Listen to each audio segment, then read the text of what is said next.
This is Brian Meador from East Carolina University. You are listening to the Sports Objective, the official, unofficial podcast of the Pirates.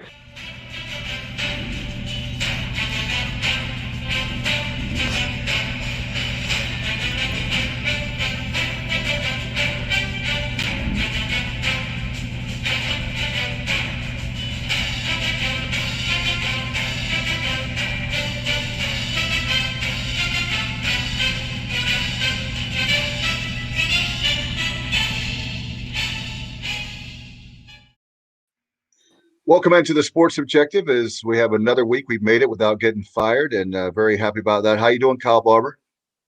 Well, Dave, it's just Wednesday, so there's one more work day for me, perhaps two for you. So Don't speak too soon.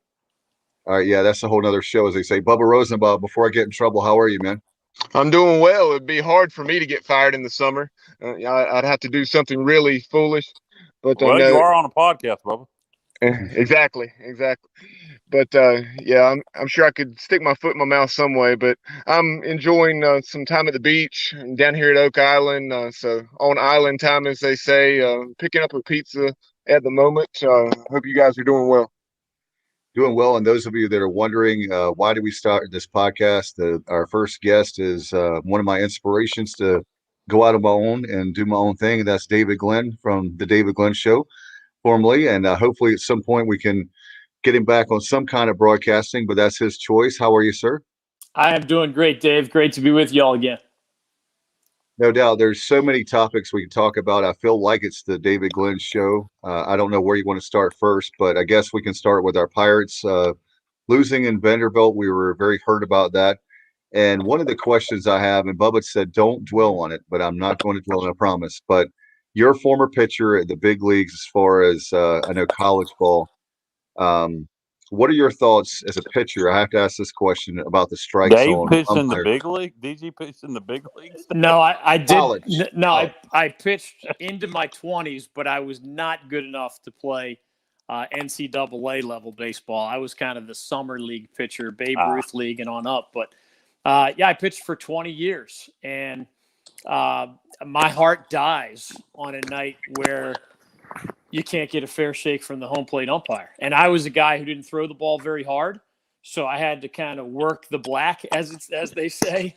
And if I didn't get that low and away strike as a left-handed pitcher to right-handed batters, I was in for a long, long day.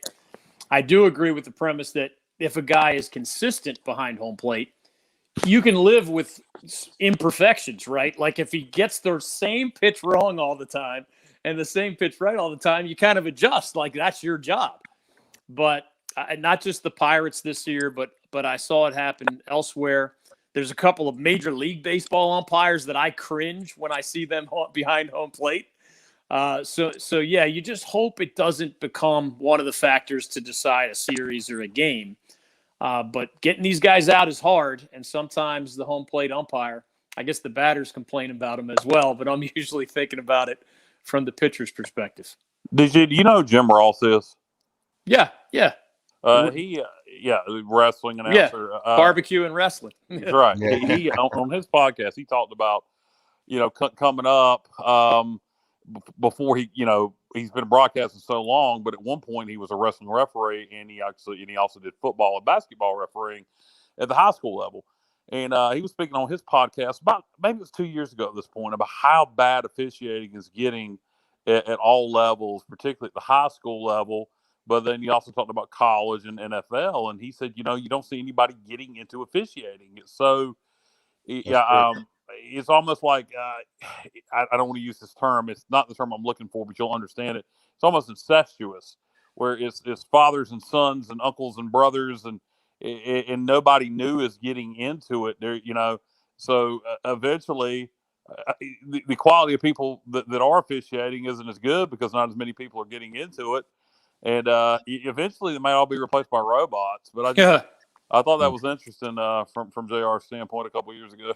Yeah, I think a lot of the viral videos we see from youth leagues, where I just saw one within the last week where 5 to 7 year olds were playing a sport, and parents ran on the field and basically physically confronted the umpire or the referee. And when enough people who may be thinking about it see stories like that, I think it just gives them a disincentive. Especially, how do you get to the highest level? You start at lower levels, right? Right. In anything that you do.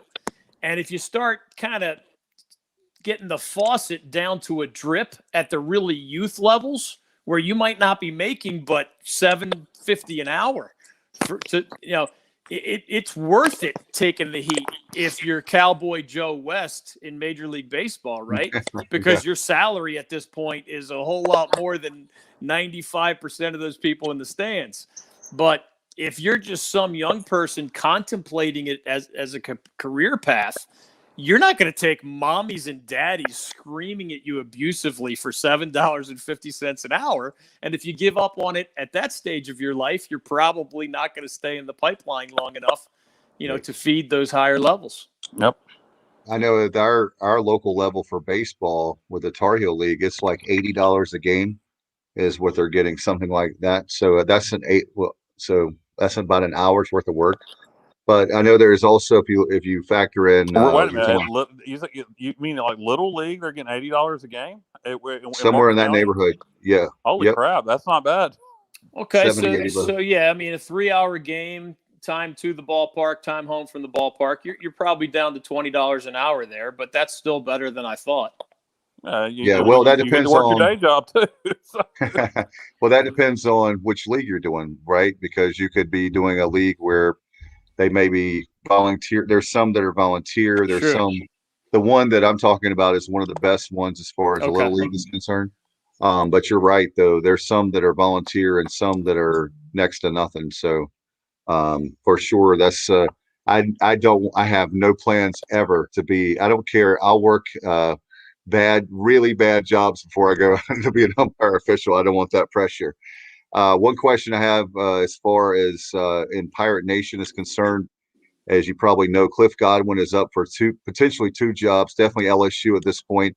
The two jobs that he's known to have said to go leave the Pirates for are LSU and Ole Miss, and one is open right now. Yeah, and to make that more clear, Dave, what you're saying is, supposedly people have said that that Cliff said he would consider leaving ECU for two jobs, and those jobs are LSU and Ole Miss. And LSU is supposedly interviewing him, and they're also interviewing Ole Miss's head coach. So if LSU doesn't hire Cliff, right, and they hire Ole Miss's head coach, then Ole Miss becomes open, and they may try to hire Cliff. Right. So that's one thing I wanted to ask you if you know anything about it. Obviously, if you're John Gilbert, you're the AD. How do you keep Cliff Godwin with that? It's looking at LSU is offering $1.2 million. Well, I don't think you can. The bottom line is, we all know that Power 5 schools have a lot more money to throw around than Group of 5 schools, generally speaking. But when you add that personal element, where Coach Godwin has said or implied that those two places are special to him for reasons that are personal to him, I think it is a compliment to ECU baseball that he would leave for only two jobs, right? I mean, Roy Williams left Kansas in basketball, which is one of the most prestigious programs in the history of the sport, because the one and only one college school that could come calling, in his case, his alma mater, did come calling. And he actually turned Carolina down the first time to stay at Kansas before he took the job. So every coach either knows, Jim Boeheim has known for decades that he will retire, maybe even die as the Syracuse basketball coach, right? Now that he's in his later 70s, I think. Most have a short list.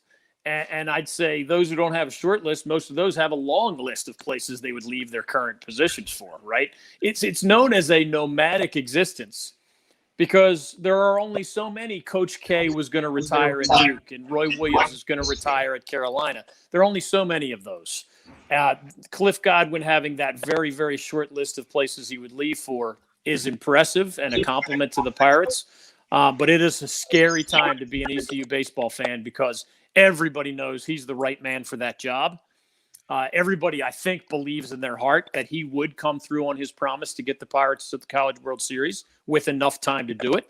But given what you guys just laid out on the landscape, man, dominoes fall in funny ways on the coaching carousel, and it's a scary time to be a Pirate baseball fan. DG, this is a question you'll probably be able to answer for me that nobody has really been able to tell me. I had heard at one point in time that the UNC system only allows you to sign coaches to 5-year contracts. Is that correct? I don't believe that's true. I do believe there was something along those lines, maybe when the state legislature got involved because of some big coaching buyouts. But I think there are coaches beyond 5 years right now as we speak at public universities. So that law or policy has changed over the years, and I don't believe it's in place right now.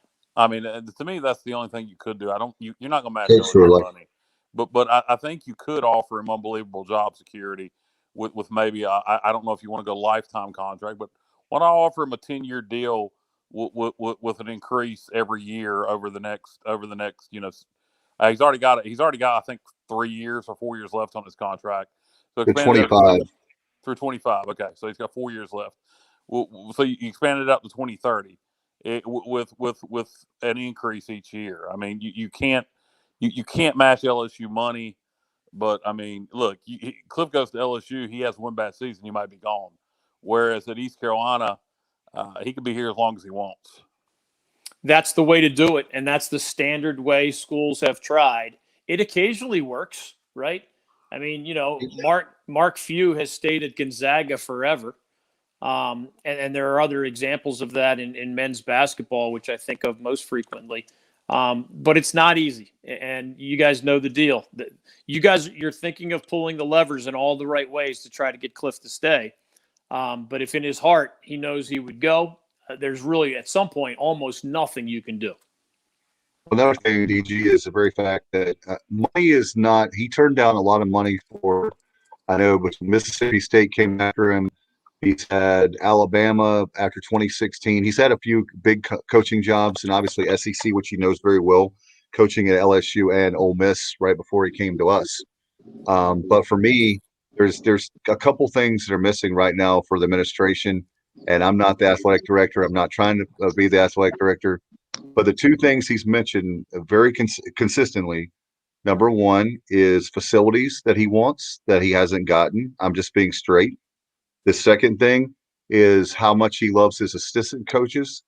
They did give them a raise last year. So maybe obviously I would give the coaches more money. The other thing that comes to mind is when that maybe, I don't know how you do it, but whenever we're allowed to have that third assistant being paid, that we'll make that commitment to him and say, we promise you that we'll give you the salary for the third assistant coach. And the other thing eventually that's going to happen, I think, is we're at 11.7 for scholarships for baseball. I think that'll be increased. Maybe you could say, we'll promise you that we'll come up with money if it's 15 or 20 scholarships. I don't know how many they'll increase that by, but maybe you could throw in stuff like that right now you're not having to pay for. Yeah, and there are examples of stuff like that working. Bob McKillop has been a very well-respected coach at Davidson. He has had opportunities to leave Davidson many times. He is universally respected. At some point, of course, most people want to make more money, but there is something special about staying at a school that is so personally important to you. There is something special. If Cliff Godwin continued to get, you mentioned the assistant raises, he knows the backdrop to some of this, right? ECU is among the many schools that has been in such desperate financial straits, they have had to discuss cutting sports entirely, right? So it's not like you're across the bargaining table with somebody who has the proverbial pot of gold and they're just too greedy to throw you enough golden nuggets. This is a tricky situation where ECU's athletic department has been in financial distress. So I think it is meaningful to him with every new thing they come to the table with. I just take him at his word when he says, there's a reason that LSU is important to him, including his time there.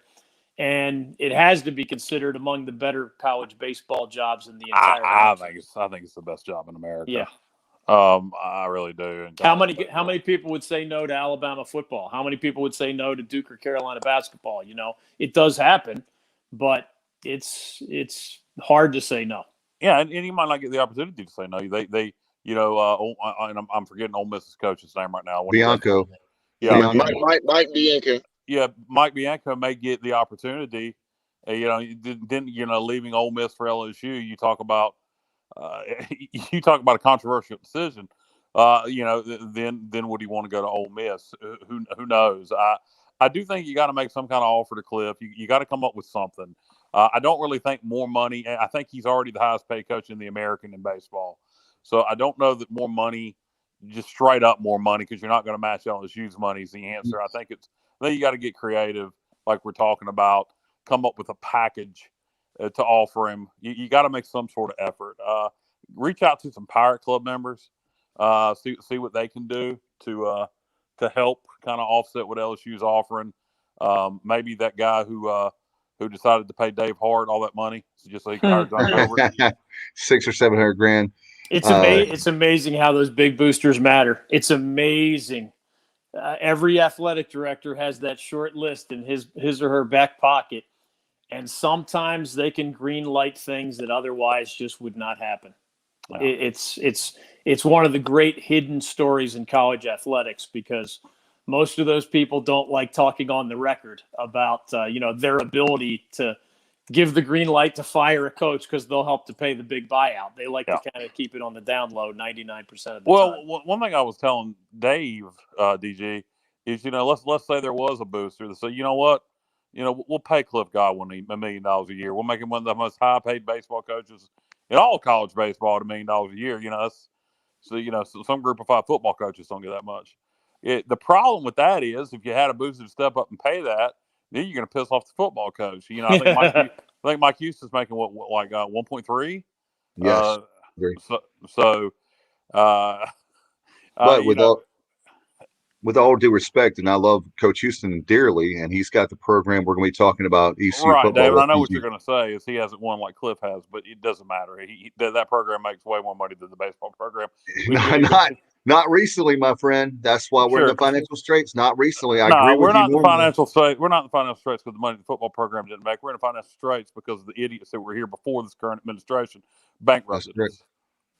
That's right. And we had COVID back to back. Football decision of firing Ruffin McNeil and hiring Scotty Montgomery. It's nothing to do with Mike Houston. No, I'm not knocking Houston. I'm just saying that in recent times, in fact, if you take away COVID, baseball makes money barely but it does make money where a lot of places it does not make money. Our TV contract is based on our football, and our TV contract is worth about $6 million a year now. So there you go. I understand all that. I'm just saying Cliff Godwin has the proof is in the pudding, man. He's until we can in the next, probably not this year, but next year, we'll be talking about a top 25 football team under Coach Houston. I tell you where I became a fan of Mike Houston is the man we have on our show right now. I heard Mike Houston on your show, DG, when he was with Lenore Ryan for what was that, Division II? Yeah.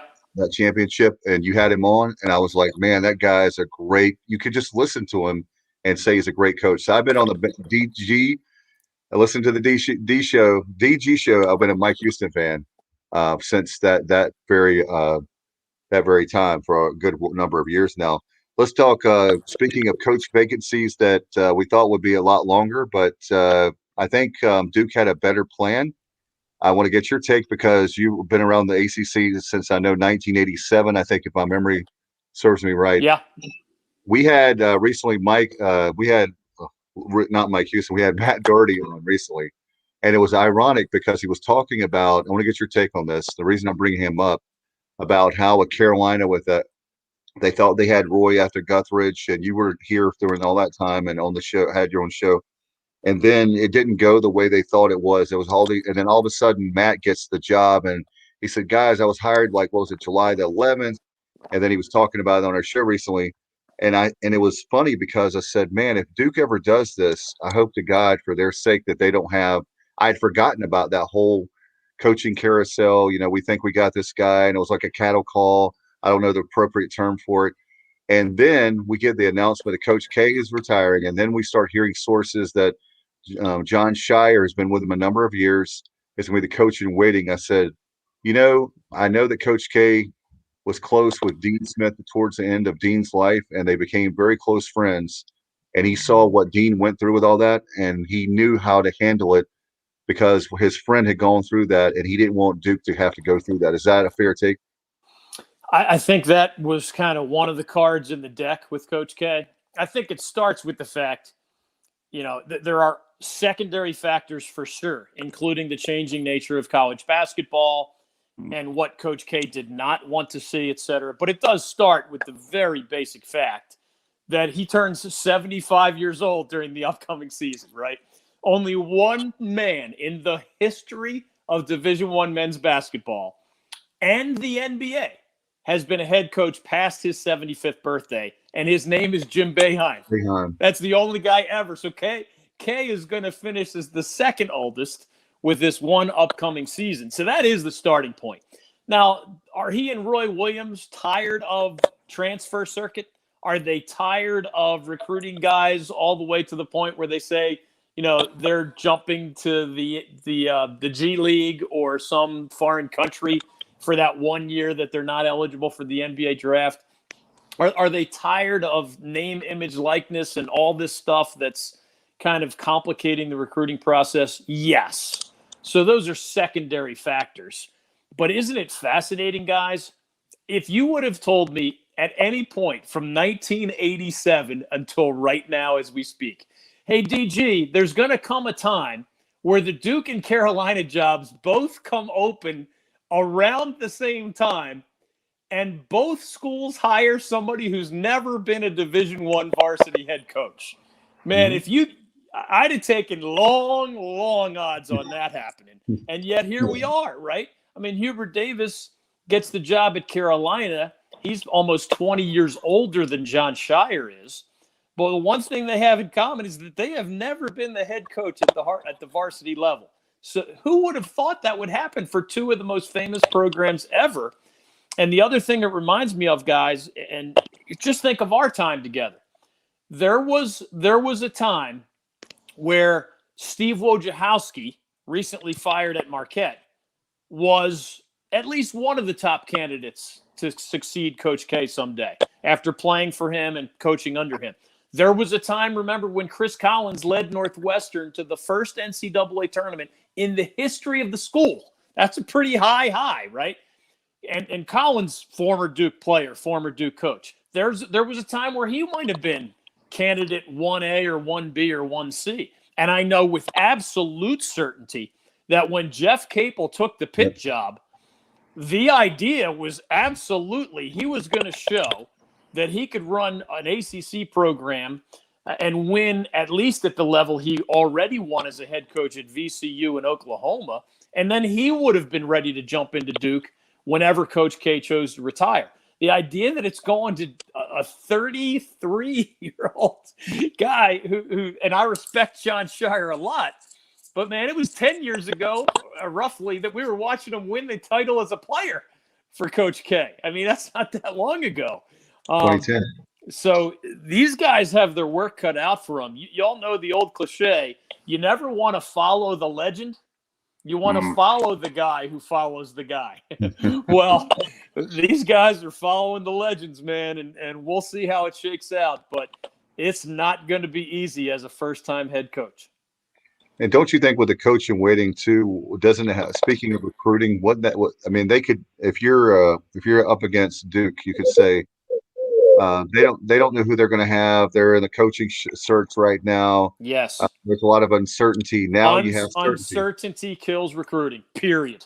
Uncertainty kills recruiting. And the benefit, I'll tell you the two things, I don't know how well publicized these were or not. The recruiting thing, I think most fans understand, right? If there was, how are you, actually, it's not mere coincidence that Coach K chose when he did earlier this month.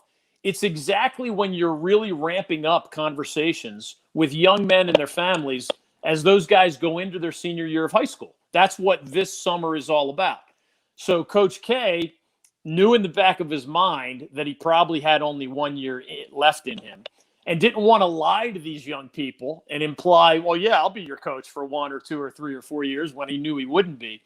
But the other, so now, as you said, it's certainty. John Shire, somebody who was already participating in that recruiting process as Coach K's right-hand man. Now he's just the right-hand man who's about to be the big dog. The other timing thing is that Kevin White, the veteran athletic director at Duke, y'all talked about the problems under bad leadership at ECU. Kevin White is universally I know probably a dozen Duke head coaches personally. They all love Kevin White.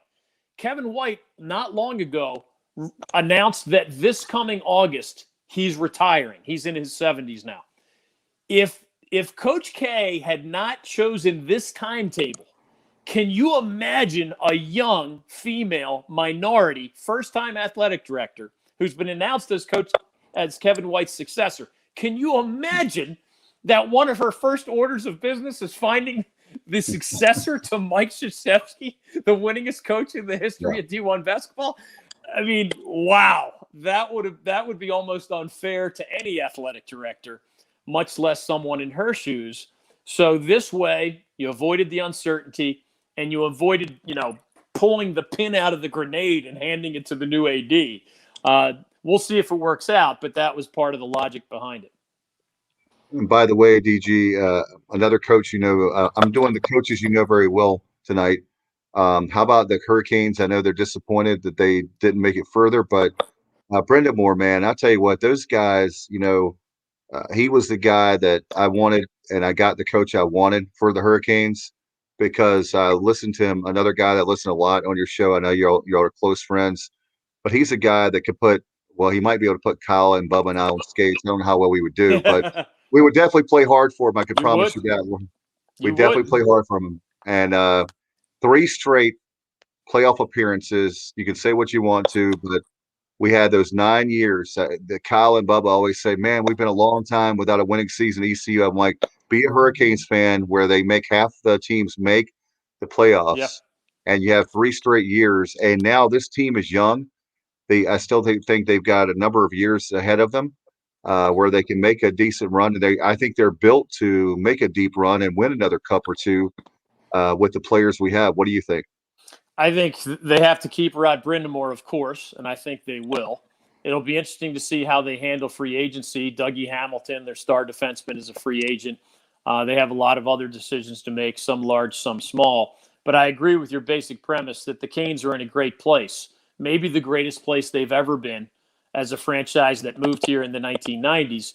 And it's largely a reflection of the talent and depth that you just described. The head coach, Rod Brindamore, who is a friend of mine, that you just referred to, and also the owner, Tom Dundon, who took over a few years ago. It was not always the case that there was an owner. Remember a year ago when the Montreal Canadiens threw a huge money offer sheet at Sebastian Aho, the Canes' young Finnish superstar?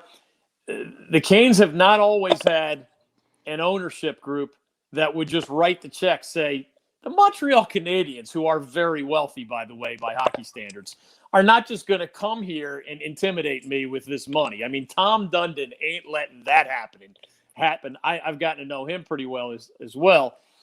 So when you have ownership in a good place and you have head coach in a great place and you have a lot of returning young talent, Andrei Svechnikov is a free agent, but he's a restricted free agent, which means the Canes control his rights. Similarly, they're not going to let somebody just swoop in and get Svetch away from the Canes. So I think it's a promising time. I've been a season ticket holder. I've told you guys before, it's the one sport where I've chosen, man, I'm tired of objectivity. I just want to yell and scream and have fun and support a team and, drink beer with my buddies, my seats on the glass. Part of that is I love hockey and I love the Canes, but part of that is that I just feel great about where the franchise is and where it's headed. No doubt. And are you still going to give us the opportunity where we can show Kyle and Bubba a good time? And yes. I love you have the best, DG has some of the best seats at PNC Arena. And I told them that hockey is a sport hockey, NASCAR, and baseball are better live, in my opinion. Basketball and football you can watch all day long. But I think hockey, especially we're talking about now, once you see it live, you're hooked, in my opinion. It was for me back when they first moved to Raleigh. I didn't get a chance to see them in Greensboro. It was that late 90s when I first went to my first NHL game. After that, I was a huge Hurricanes fan. I agree with you for the most part about the sports that are that much more enjoyable in person. Absolutely. I will show you all a game at some point. It would have happened this season, but for the reduced capacity. Because if you're a season ticket holder, you only got sort of a fraction of the games and only a fraction of the seats. So I'm not sure I took 3 people to any games this year, just because most of the season there were only 2,000 people in the building instead of 18,000 or whatever. So we'll make it happen in one of these, cross your fingers, back to normal type seasons, which actually is not too far away given the way, this season ran long and next season is going to start closer to on time. No question. Let's talk about the transfer portal. We had actually, I know there was 3 guys from the baseball team, including I was disappointed with A.J. Wilson. One, and maybe he was told that he was not going to be a starter for 22. I know he wanted to play a big role next year, but I know Kyle had mentioned pre-show in the green room. We wanted to talk to you about that. Your thoughts on the transfer portal? We've been not too happy, especially with football and even more so with basketball. Well, we've already seen the massive surge in men's basketball. And part of that, as you guys know, is that the NCAA just recently approved a rule that for every athlete in every sport, you get 1 transfer, no questions asked, no appeal process. If you want to transfer more than once, there still can be a complication. But we all know that most transfers have required that sit-out year, and that was one of the biggest reasons that not as many people transferred. They just didn't want to miss a season of competition. Oddly enough, when they studied in 2017, 2018, and 2019, so the year before the transfer portal was created, the year it was created, and the year after, oddly enough, in the sport of men's basketball, the number of transfers stayed roughly the same. I wouldn't have guessed that, but it was around 700 or so in 2017, similar number 2018, similar number 2019. Now, fast forward, this new rule is taking effect. COVID, obviously gave everybody a free year of eligibility. The number this year, and this is not just names in the transfer portal in men's basketball, is over 1,600. Now, that doesn't, you're allowed to withdraw and stay at your school. Some people choose to retire and not show up somewhere else.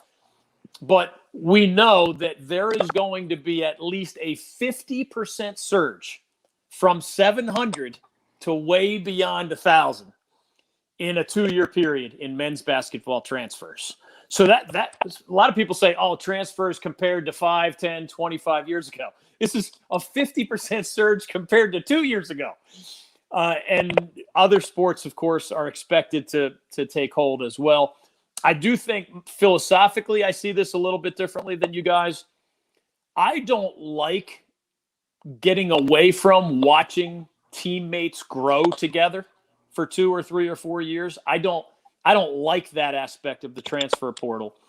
I do believe that as the economics have grown and a mega $1 million industry has become a multi-billion dollar industry, they're wise to look for as many reasons to give more players more freedoms in more ways, in part because the Supreme Court, as we talk right now, is scrutinizing the nature of these relationships and why coaches and ADs and those making a lot of money can jump jobs anytime they want to. But for a long time, there were a lot of restrictions on players jumping to another opportunity in a way, of course, those coaches are allowed to do. And to me, it's a simple answer. They're employees, and the other ones are students. Like I said off the air, DG, careful what you ask for. You keep wanting to be treated like an employee, you may get treated like an employee. And when you're not performing, when you're a 5-star player coming out of high school, and you Alabama or whoever signed you, instead of being the number 2 or the number 3 running back, they're going to go ahead and just tell you, you know what, why don't you go play at UAB, and we got another 5-star we're bringing in. So you got to be careful. Be careful what you ask for. You just might get it. Some of them say that already happens to a degree because remember, they don't get 4 or 5 year scholarships in most cases. It's a 1-year renewable scholarship. So they already live in that gray area as students. Some of them leave willfully. Some of them leave because they don't see an avenue to playing time or whatever. And some of them are encouraged to leave.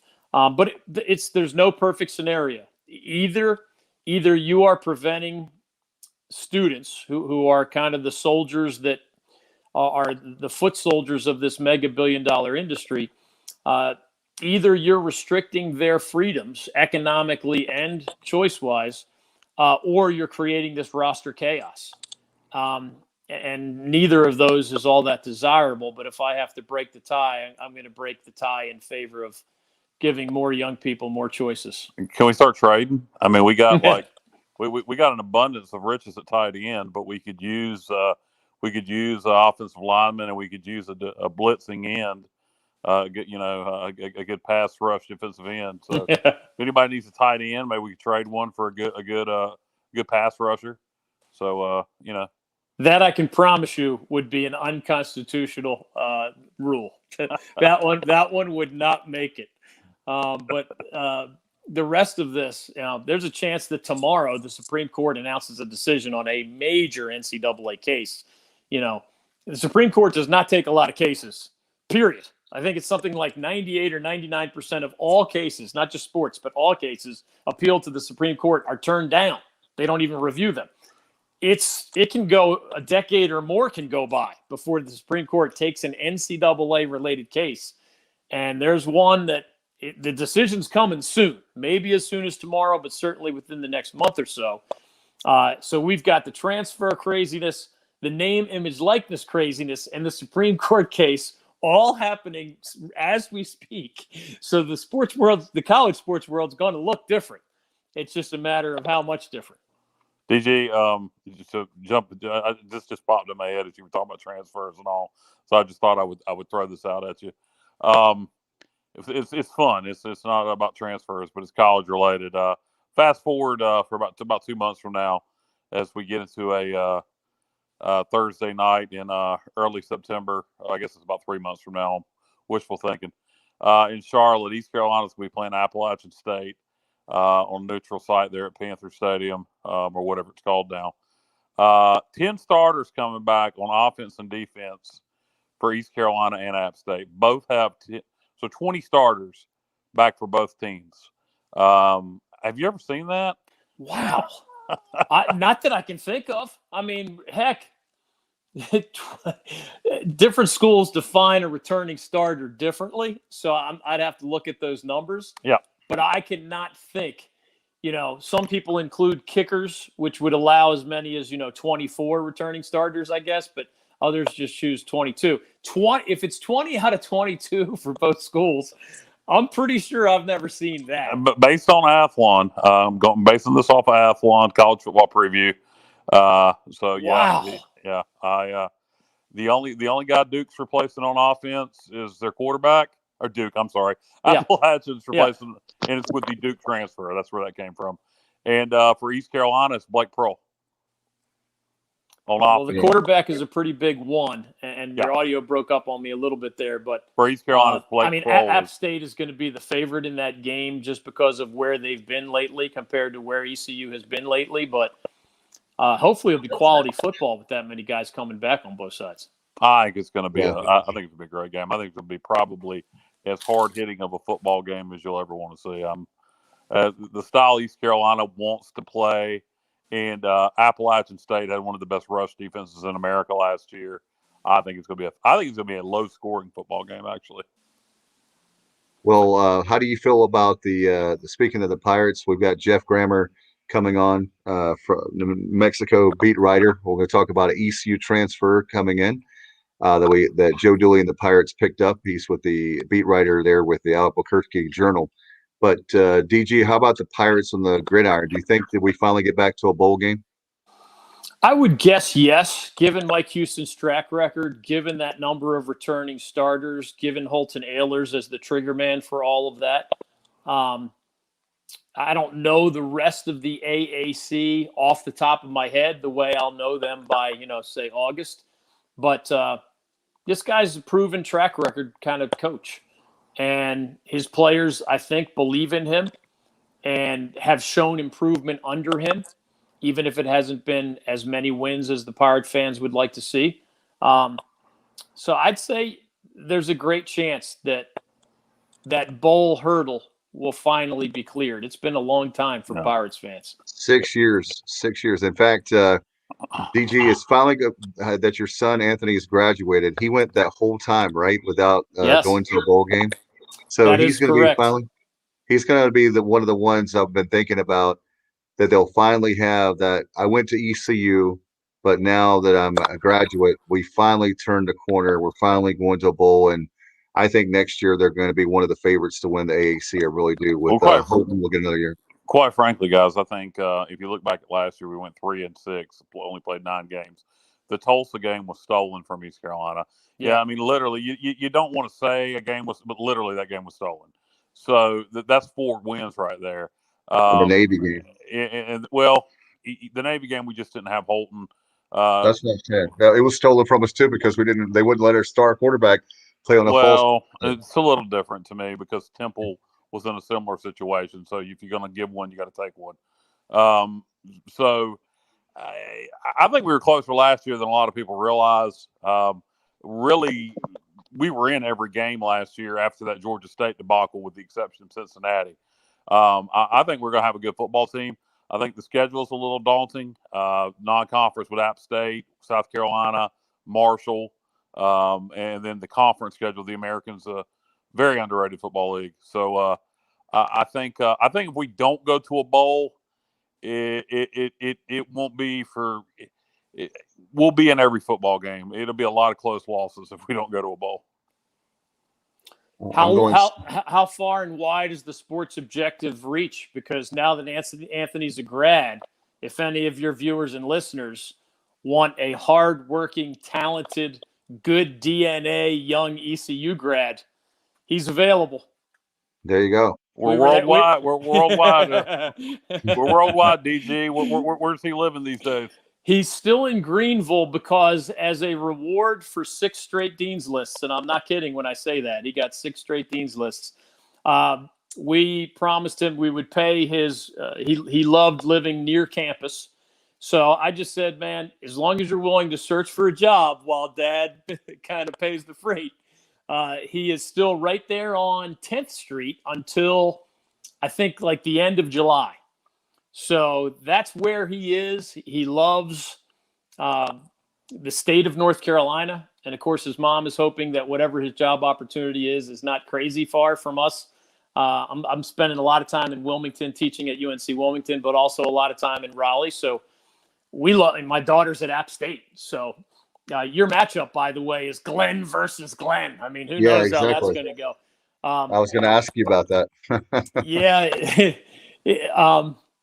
I think, to her credit, my daughter might have watched more App State football last year than Anthony watched ECU football. Oh, no. So, yeah, I hope Anthony doesn't mind me sharing that. But App State did have a very good year. Anthony loves going to the games, and obviously that was complicated last year. But, yeah, he's a proud ECU grad, man. We just delivered some purple and gold stuff to some of our relatives up north. So I just spent about 10 days with my kids, and I'm about to have a dinner with them actually near, assume you guys are in the Greenville area, somewhere near you. We're going to have a little bit of an early Father's Day dinner where I get both of my kids at a restaurant in your neighborhood. Well, where's it at, DJ, or is it top secret? Well, the graduation restaurant was Villa Verde. Oh, yeah. Really awesome. Nice place, really nice owners, and we had an absolute blast. My son actually asked me to find a place between us. I mean, he didn't want to drive all the way to Raleigh, and my daughter's working, so we couldn't get to Greenville in time. So we actually picked a place in Rocky Mount, which is only like 45 minutes for Anthony and 45 minutes for us. We live up in North Raleigh, so. Oh my gosh, I can't remember. Lou Lou Reba's, I think it's called. It's a really popular place. Some call it the best restaurant in Rocky Mount, and it just happens to be basically 45 minutes for each of us. So, compromise, right? That's how families do their best to get along. Okay. All right. I am not familiar with Nash County very much, Dave. You worked at the Big Dog. Are you familiar with that restaurant? That must be relatively new because it's hard to believe, guys, but I have been. That's when I met DG, fall of 2010, actually Christmas of 2010. That's when I met DG. I moved up there, so I've been gone it is relatively for 11 new. years. Yeah, it's relatively new. Yeah, it's just a different concept. I hope I'm saying the name right, but yeah, we're headed there tomorrow. All right, and go ahead, Bub. I'm sorry. We got Robot Bubba. Yeah, we're Yeah. Mute yeah, we yourself, can't. Bubba. That's why we're having trouble with you, Bubba. We haven't been. That's like C3P Bubba. Johnny He's still Gardner. there. I think He's he's what still he's trying to say is that Johnny Gardner's saying Beefmaster and Wilson is a great spot off of 301. I used to live in Wilson. Highly recommend that place. Yeah, Beefmaster's nothing but ribeyes. Beefmaster. Thank you, Johnny. That is a great restaurant for the Glens. I will take Wilson area recommendations because that is really equidistant for Anthony as long as he's in Greenville and us as long as we're up here in North Raleigh. Yeah, they pretty much just do ribeyes is all. Yep. If you go there, here's the kicker, Dave. If you go there, it's only got about maybe I think 8 tables. 8. Okay. Roughly. People tailgate in the parking lot. If you don't mind having if you don't mind having some pirate beverages, then you can kind of tailgate there for a while if you want to do that, or if you definitely want to get a table like right now, if you're like me and you want to eat right now, go at 5:00. And now I've told everybody I'm gonna take down all these recommendations, man. I'm DJ, excited. I got one for you. Next time you go see your daughter at App State, you may have been here. It's pretty popular. They got 2 locations in Boone or Banner Elk. Take your pick. Peddling Pig. Have you been? I have not, but it's on my short list. That's really good. Fantastic. I think I made a list of like a top 10. I've had more downtime in the last year, so I've been seeing my kids more often. So I think I'm like halfway through my top 10 Boone area list. So as a thank you for that recommendation, I'll give you a Vidalia right there on King Street. Okay, Vidalia. Yeah. I think it's like for those who have been there, it's like the last, if you go down King Street, it is the last part of the commercial stretch before it gets all, residential. But it's worth it. Absolutely fantastic. Yeah, I've seen that. Another good one in Boone. If you want pizza, Capone's. Yeah, absolutely. Some good bars there too. I mean, I'm a sucker for a good bar. Yeah, I love the whole area. I'm I all East Carolina, baby. You don't care about App State, but I love that area. Me too. It's beautiful. Played golf out there, and it was on a warm part of the year here. It's just perfect in the mountains. I mean, holy cow. Yep, no doubt. Well, DG, we obviously I know that you told us maybe broadcasting is not in your future, but I'll keep my fingers crossed, hoping, like I always say, selfishly that you'll do that. But whatever you decide to do, we're really proud of you. Thank you so much as always you always are generous with your time and you're always good to us. And definitely, I know you're on other radio stations and other interviews. So keep up the great work, and hopefully we can have you back on preseason for football. Love to have you back to kind of break some stuff down. Well, thank you for that. It's always good to be with you guys. I still love being a guest on radio and TV and podcasts, including yours. I can tell you something that's not even public yet. I am going to contribute to WCHL and their accompanying website, chapelboro.com. They're going to announce that tomorrow, I believe. So here first. So you guys have that first. And I've got some other things cooking to keep me in the sports media world. I know I'm going to keep teaching at UNC Wilmington. I may teach elsewhere, sports media style classes, even some media law, tapping into my legal background. So I'm having fun in academia. I'm having fun on a smaller scale than the last 34 years on the sports media side. But I don't know. You guys know me well enough to know that I have a respect for what you all do, because most listeners think what hosts do is easy.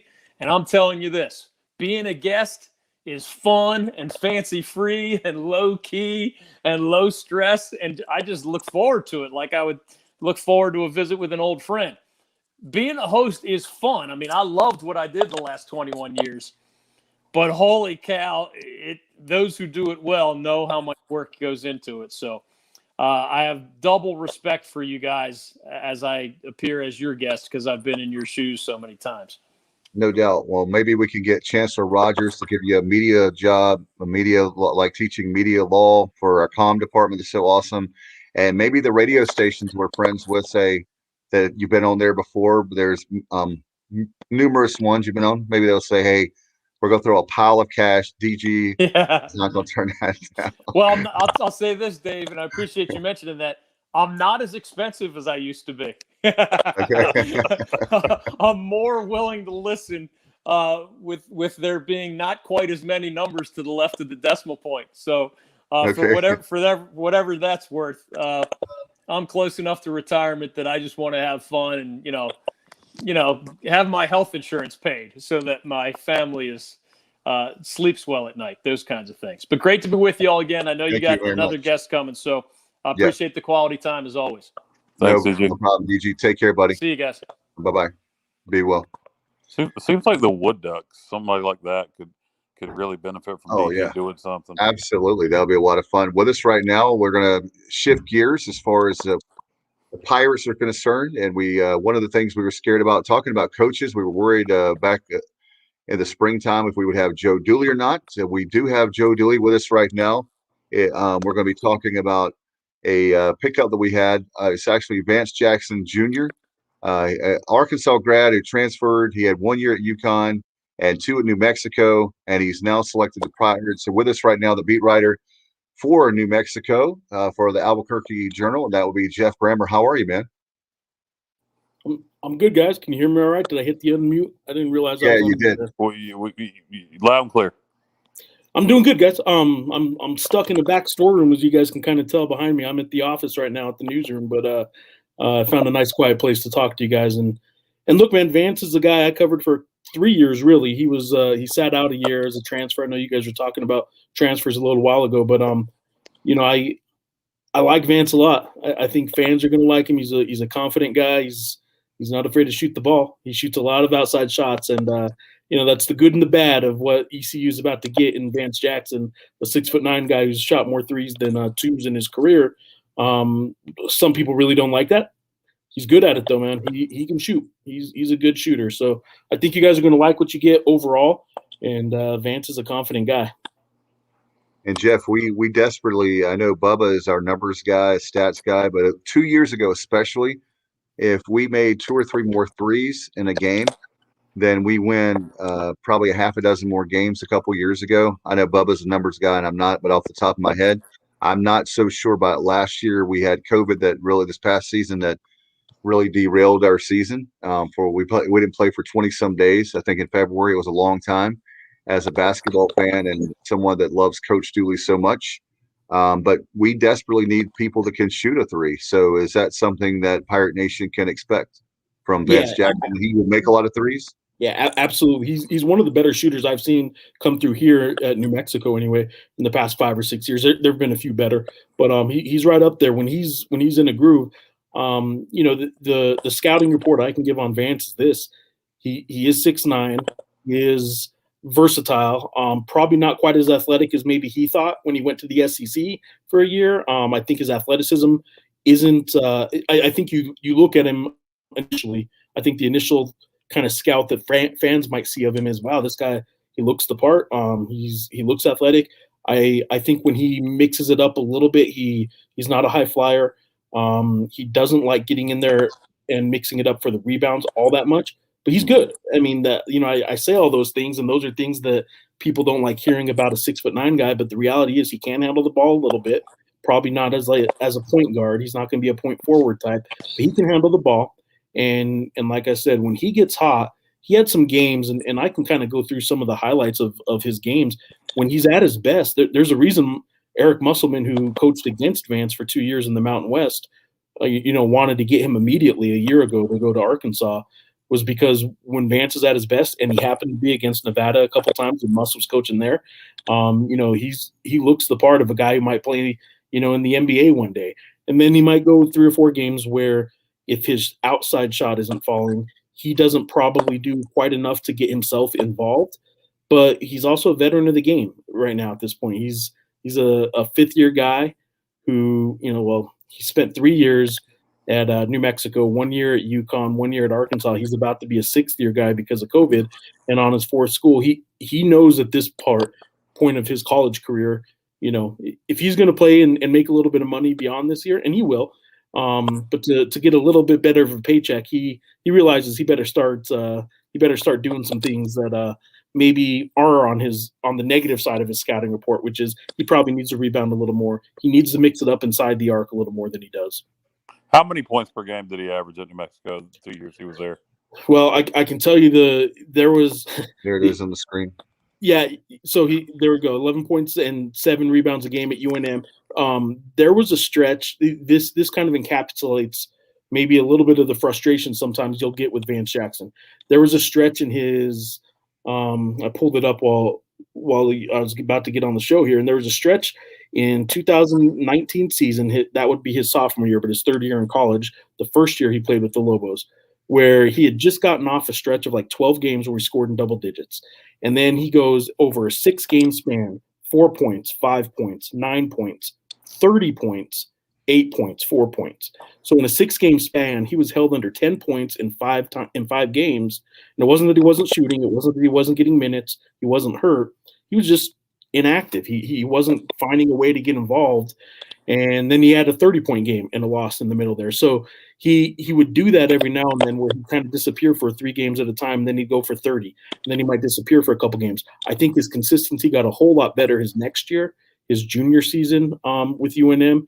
And there were times where, look, the Lobos haven't been very good. They weren't very good in his couple of years here. But his third game as a Lobo against an in-state rival, New Mexico State, he went for 27 points. Against Nevada, when Nevada was ranked number 6 in the country and undefeated, they came to Albuquerque, and Vance had one of his best games, as a Lobo. I think he was the MVP, I think, of that game, the best game maybe of the Paul Weir, the coach that just got fired here at UNM. Might have been one of the best games, probably was the best game of his 4-year tenure here. And he went for 18 points. I think he had like 10 rebounds, 7 assists. So he showed up for the biggest games. In fact, the Mountain West tournament every year is played in Las Vegas, Nevada. And even if he was a slump going into the Mountain West tournament, his sophomore year, he went for 26 in an opening round win against Wyoming, and then 25 in a round 2 loss to Utah State that went on to the NCAA tournament that year. And that year, when he was a sophomore and did those 2 back-to-back games, he became the first player in 21 years of the Mountain West to make the all-conference team without making the semifinals of the tournament. So he proved that he kind of shows up for the big game, and people around the league started calling him Vegas Vance.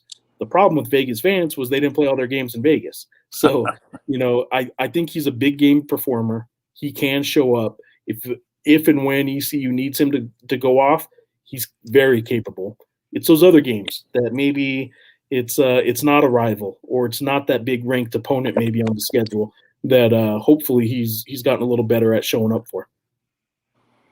Yeah. And the thing that the Pirates will have is experience that he brings to the table, where it's not like I know that one of the things those of us that are old school love the high school recruits coming in, but this also helps us with the very fact that guy that's had experience coming in and, hey, it's a team sport. There might be a game where he has 25, but there are other guys that can shoot the rock on the team as well. So maybe that'll be a good complementary, especially since we lost our star player in Jaden Gardner transferring to UVA. Well, I think what you hope with a player like Vance is, it sounds like to me his problem has been inconsistency. So in year 6, he gets that extra year of eligibility.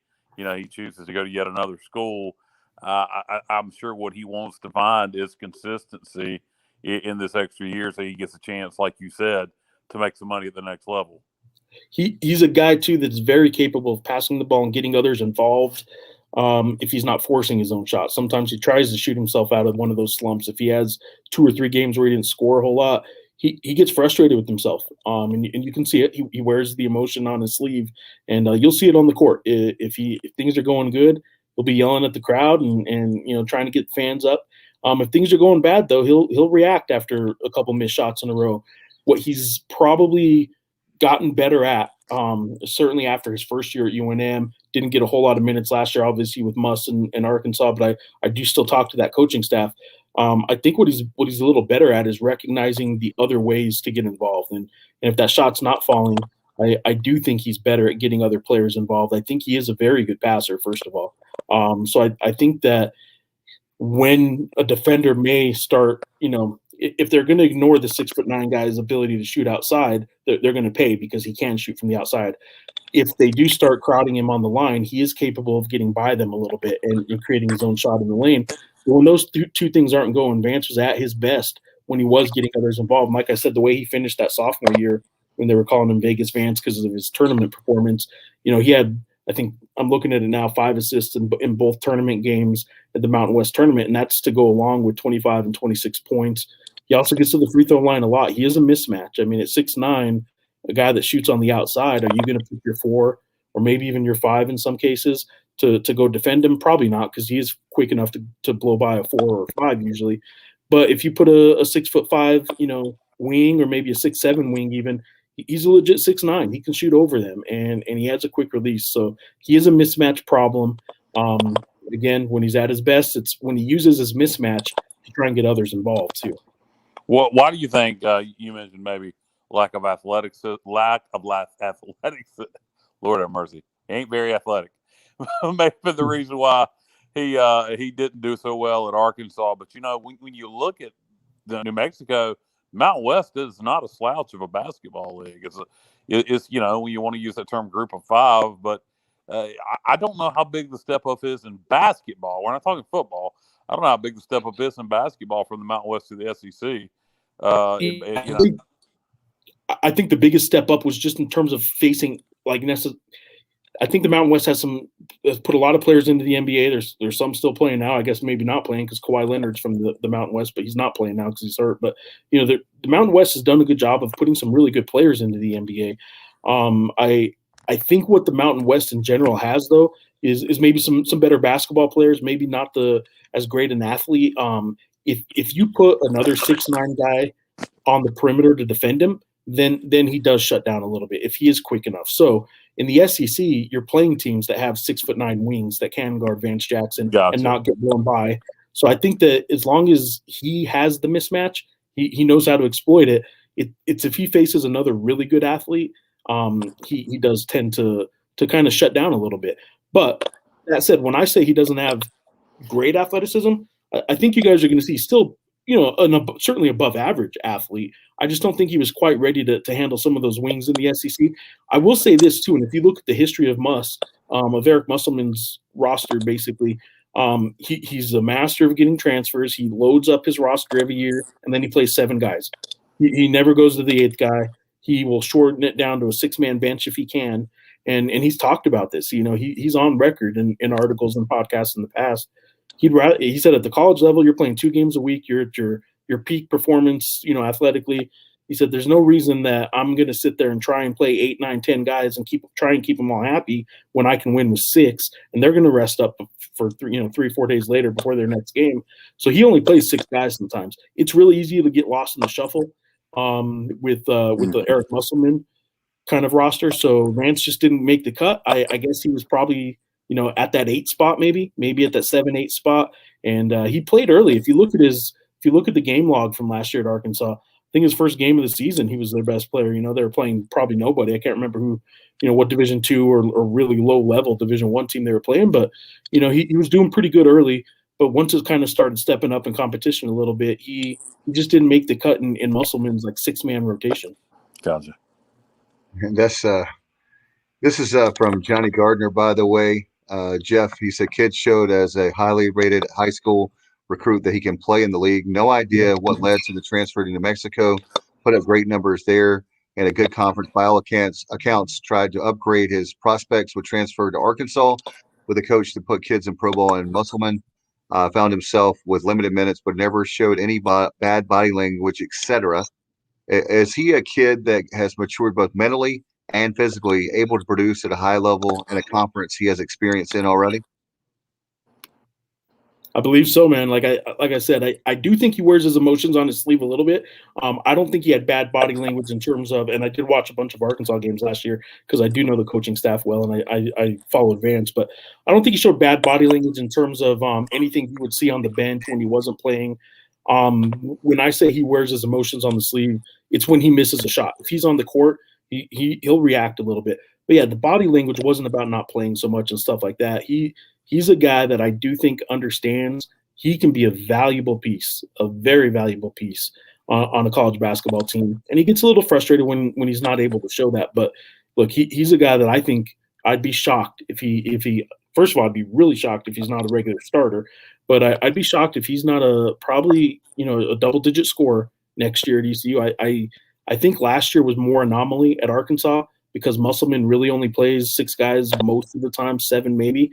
I'd be shocked if Vance doesn't go there and average double figures next year. Maybe not mid-teens or upper teens, but I'll bet you he'll get you 12 a night. Well, I think, Dooley, I would have to look back, and Johnny and Bubba may be able to help me on this, and Kyle, but I would suspect, if my memory serves me right, it's about, for Dooley, 8 or 9 guys, something like that he plays in a game, somewhere in that neighborhood. So I feel like he'll definitely be an important piece of the puzzle. If not, why would he come to East Carolina if he's not going to get any playing time? Well, what's interesting with Dooley too, and I've never met the guy, I've never talked to him. When he left ECU the first go round, he came to New Mexico. He was an assistant with Fran Fraschilla here for 3 years. People in these parts certainly know him. They wanted him as a coach here 4 years ago when they hired Paul Weir, who just got fired. They just did another coaching change here. He was a finalist for the job here then. A lot of people wish he would have gotten it here then. He's a guy that, still very popular in these parts for those that knew him, but it's been a while. I mean, the Mountain West started, the first season of the Mountain West was 99-2000. And that was Fran Fraschilla's first year as a head coach, and he was on that staff. So he broke in the Mountain West, and he was here the entire Fran era, if I'm not mistaken, and very obviously Fran is still very fond of Joe, and Fran's doing his thing with television now. But Fran's another guy that I just talked to earlier this week for an unrelated story. But Fran still thinks very highly of Joe, and Joe's a guy that a lot of people here in New Mexico like. Well, no doubt about it. He's a guy that eats, sleeps, drinks basketball, and he knows, like, in the state of North Carolina, for example, he's the kind of guy that will know every single high school, every single coach. There's a kid coming out, and he'll give you all the stats. Joe is just one of those guys that recruiting is, for some coaches we've had in the past, was kind of like they were kind of annoyed that they had to recruit. But Joe is someone that's a recruiting warrior. Wouldn't you say, guys? Kyle? Yeah, Joe likes to recruit. I think he likes to recruit and he likes to coach. He likes to develop young men. At Kansas, he was their top recruiter. So definitely something he enjoys. He's good with the AAU circuit. And I tell you another thing, Geoff, that speaking of the transfer portal, we're hearing that now the coaches, what you have to do, it doesn't matter the sport, you have to have one coach that pretty much is constantly paying attention to the transfer portal. That's their job now. I mean, it's amazing. I don't know who there's a school that recently hired somebody whose title, if you look at a lot of basketball rosters now in the coaching staff area, there's different titles kind of being made up for some of these staff positions, special assistant to the head coach, or some of them are director of player development, or whatever the titles that they're adding to some of these staff members. There's somebody now who's in charge. Football's had this for a while, but basketball now actually has an official title of recruiting coordinator that is basically watching the portal year round and just basically monitoring roster. It's a roster management position. I think the title has something to do with roster management, and you have to now. It is, as mentioned earlier in your guys' shows, over 1,600 for basketball right now in the transfer portal. I will point out that it's weird. We're talking about Vance Jackson, who's certainly utilized the transfer to his benefit. Some would say maybe it bit him a little bit when he went to Arkansas and didn't get any minutes. But, he's a guy that is going to his fourth school in 6 years, has a college degree, and is going to be his second year into a master's. He's a guy that probably is getting what you're supposed to get out of this college experience, and part of it's because of the transfer opportunity. Now, that doesn't make building a roster for an extended period of time very easy. It probably does hurt the college fan experience. The last really good New Mexico team I covered had a group of 3 4-year starters and a guy that's in the NBA playoffs right now in Tony Snell with the Atlanta Hawks, who left after his junior season. And that was at the time, just in 2013, people were shocked that he was leaving a year early. And, it was that recently that people were still pretty surprised if a player might leave early. And now they're not only leaving early, they're doing it within their own league. And, the Mountain West just this year lifted their in-conference ban on transfers. You can now transfer to another conference league. And I think it's going to happen more and more, but I can tell you there was a recruit just last week here at New Mexico. They're oversigned right now, the basketball team. There was a high school kid out of Arizona who was about to come here and join summer session for June, and he got told by the staff, basically, we think you might want to look elsewhere. And the runoff happens a lot more than people realize. The player always says, mutual agreement when they're leaving, but the runoff does happen more than fans want to talk about because they're loyalties to the team. But I do think that the unfortunate reality is that the transfer for the players is probably the right thing to do. The transfer flexibility is probably the right thing to do because so many of them get run off anyway. I just think that right now Vance is a guy that's utilizing it to his best ability. It probably doesn't look good around college basketball when you see a guy on his fourth team like Vance is. I think ECU is going to enjoy him. I think ECU is really going to enjoy him for a season. Jeff, switch gears just for a second. Yeah. Before we let you go, how's the Lobos looking this fall? Well, look, they had a bit of an anomaly kind of season this past year. I mean, they fired the coach first of all, but they were the only Division I program out of 340 that did play last year.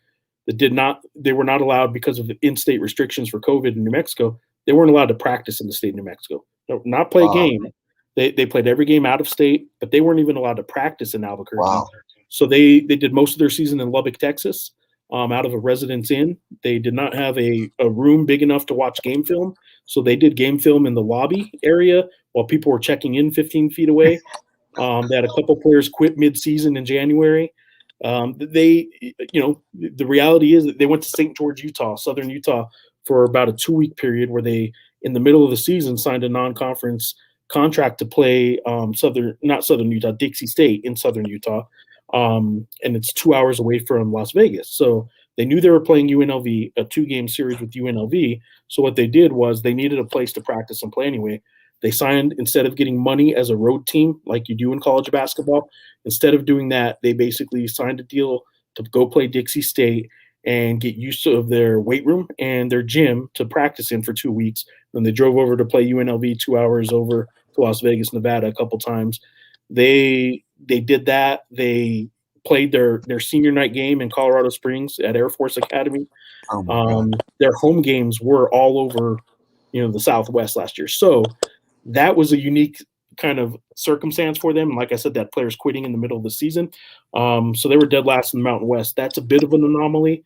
They weren't exactly trending in a great direction before that, but they were uniquely bad last year. They should be a lot better this year. Richard Pitino's 38 and has already put in 8 years in the Big Ten. He did just get fired, but 8 years in the Big Ten and you're only 38. That's probably a pretty good starting point for a coaching career in the Mountain West. Yeah. It worked before for UNM. They hired a guy named Steve Alford when he was 43 when Iowa ran him off, and he ended up in 6 years here winning 5 championships in the Mountain West. So he did pretty good and parlayed that into a nice little paycheck at UCLA. Didn't work out for him there, but hiring a young coach from a big conference has worked at UNM before, and they're hoping it does here again. I'll add this, that 4 of the recruits that they've already signed. One is Jamal Mashburn Jr., who followed Patino from Minnesota. Wow. He was a freshman in the Big Ten last year, played behind a guy who was getting a lot of minutes until he got hurt. And then by the end of the year last year, Jamal Mashburn Jr. was one of the best freshmen in the Big Ten. He followed Pitino to Albuquerque.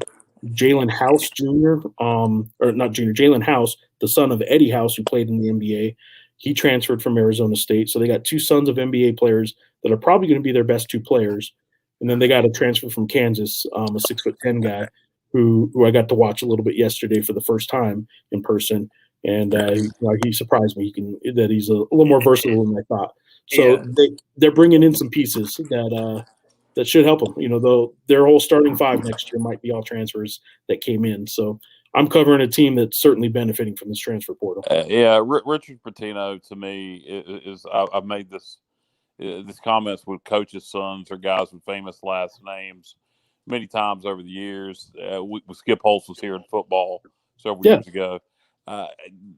Richard Pitino is his strengths are more well served at a New Mexico than they are a Big Ten school.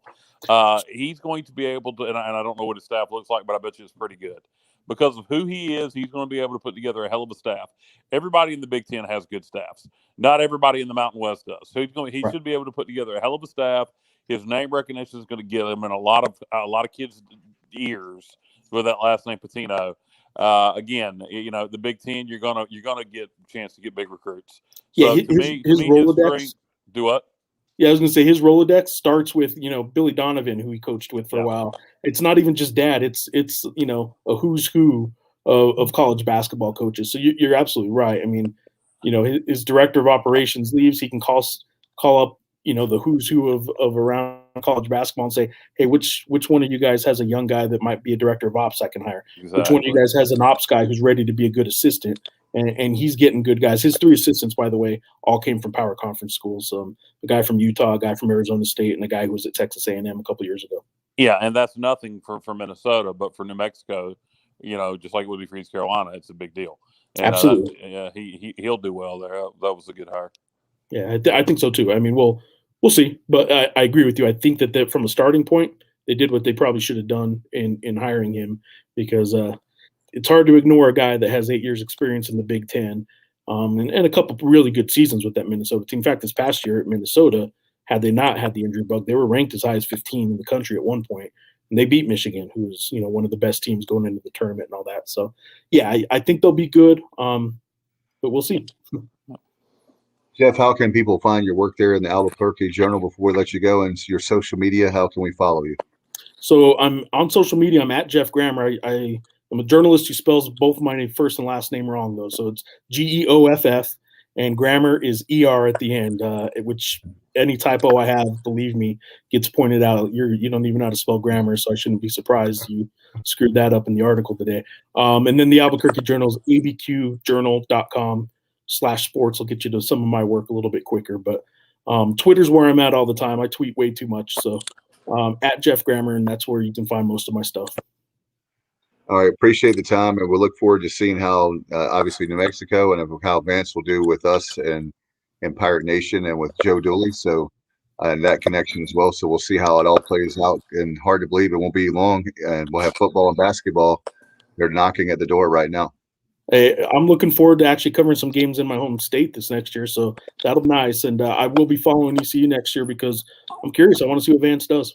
Hey, Geoff, real quick before we go, my buddy James and I are huge Billy the Kid fans. We've thought about taking the trip out to New Mexico in the Lincoln County area. Is it worth the trip? Yeah, I think so. I mean, I'm Southern New Mexico. There's plenty of history down there, man. It's real, man. They love Billy the Kid country, and it's good, man. There's some good stuff down there. Obviously, up here in Albuquerque, about 2 hours north of where the good Billy the Kid stuff. Albuquerque's Breaking Bad land now too, and people here love Breaking Bad. And I go around the Mountain West sometimes, and people are like make fun of the Lobos or make ask me like, "Oh, you must hate Breaking Bad." No, I love it, man. We're an outlaw state. We love being known for Billy the Kid, and then for the chemistry teacher meth cook in Breaking Bad. So we love it, man. Good deal. Yeah, no doubt, great show, and definitely great history there with Billy the Kid. So you can't go wrong. Appreciate your time, man, a lot, and we'll look at your stuff. But we love to keep up with, obviously, journalists and folks in the media. So appreciate it very much, and maybe we can have you back on during basketball season too. That'll be cool, interesting to see how the Lobos do. Appreciate it, guys. Thank you for having me on. All right, Thanks, no, man. Enjoyed it. All right.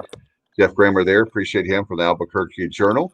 And we'll see, guys, how Vance Jackson does. It's going to be a lot of fun. And tell you what, Kyle, it's going to be great to see. We had one coaching. We were wondering how if Coach Dooley would stay with us. He did. Unfortunately, we lost Coach Steve Rockerford, but I understand why he went to Texas A&M. And certainly with Coach Dooley, we want to see a post-COVID season, what that looks like. Where the Pirates started off great, and then COVID just killed our season there in, what was that, late January, early February, I guess. So we'll see how that all transpires. Certainly, definitely in the fall. But we have football that we're going to have, and I know there's going to be a lot of great storylines for football. Do you have any before we go, my friend? Any things that you're curious about? Is that Bubba saying something? No, I don't think so. I thought I heard Bubba talk. Okay. No, just be interested to see how things play out with Cliff. Everybody, I'm sure, is keeping their eye on that, and hopefully he'll remain a Pirate if he leaves if he does take the LSU job. Then you got to thank him on the way out, and then you got to regroup and figure out who we're going to hire as our next head coach. I hopefully it won't come to that. Hopefully he'll decide he wants to remain a Pirate, and we can put something together for him that'll be appealing enough to him to keep him here in Greenville. And time will tell that tale.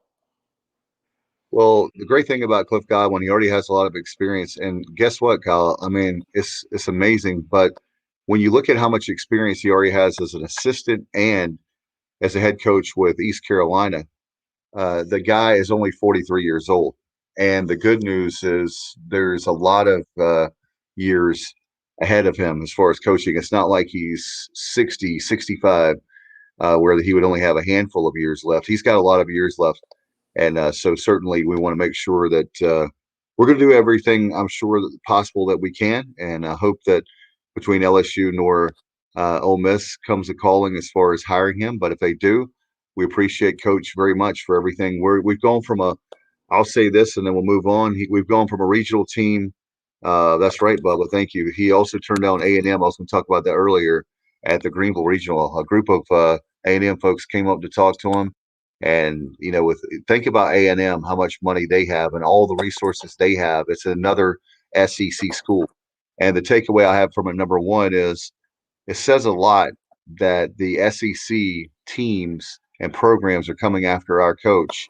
It's also saying a lot so far. He's turned a few down, and we'll see about the two that he would definitely leave the school for. It looks like if that'll play out. But good luck to we'll see how that plays out, and hopefully we can keep him.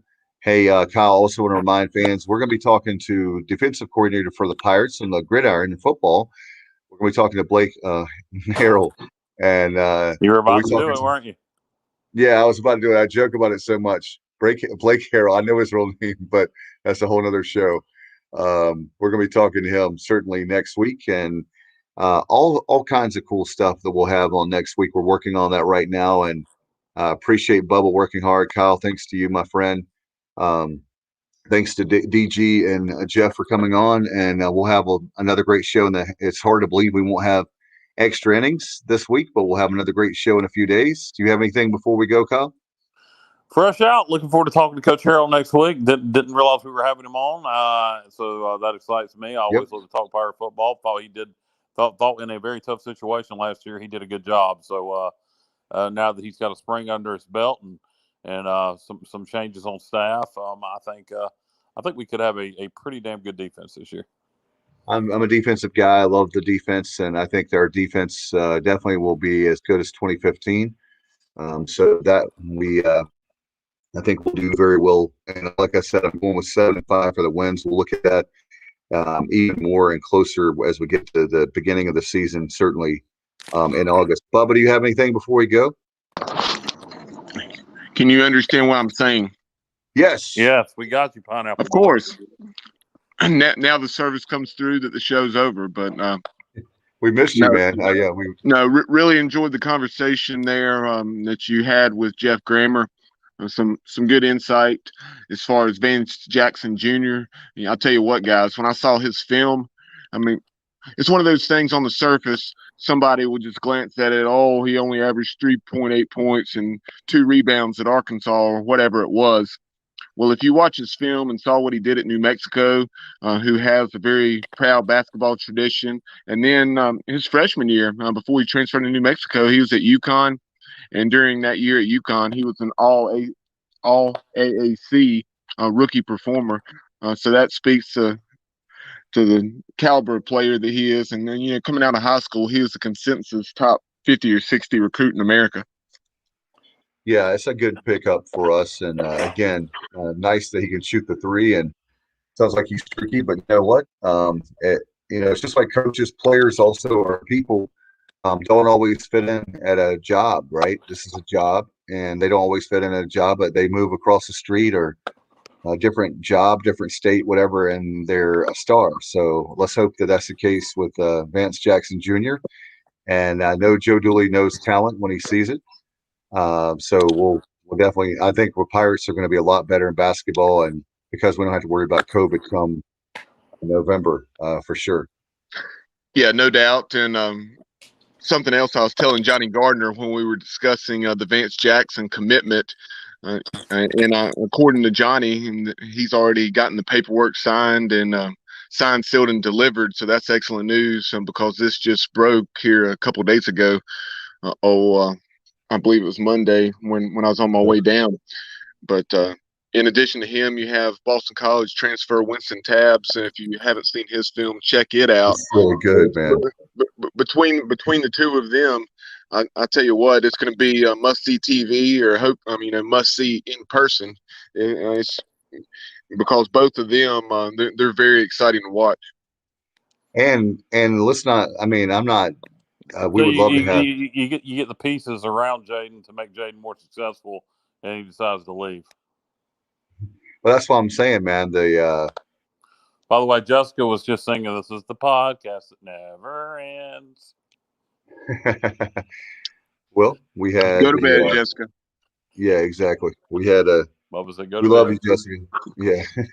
And Dave said he loved you. Just kidding. We're working on wrapping things up, and certainly we'll be on the next handful of days as it's kind of our summertime shows, and we'll have a lot of cool stuff, right, Bubba? Yeah, you already mentioned the conversation we have headed your way with Blake Harrell, defensive coordinator for the Pirates, and we'll have that for you. We'll be recording that next Tuesday. So if you have some questions, that will be a morning interview. So between now and next Tuesday at 11 a.m., send us your questions about the Pirate defense, and we'll select a few of those to go along with our own.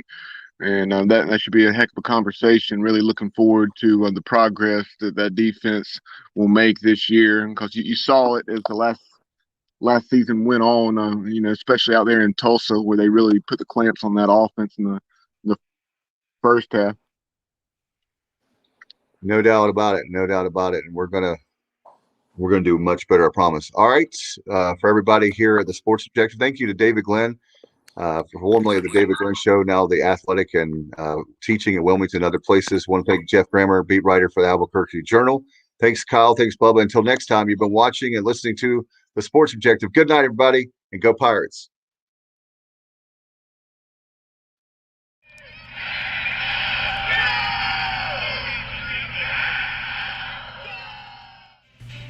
Yo, what's going on, y'all? This is Udon Cheek, assistant track and field coach at East Carolina University. You are plugged into the Sports Objective podcast. If you are a fan, you are plugged into the right place. And if you're really a fan, you will share that link.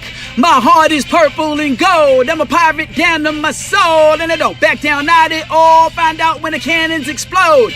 Boom!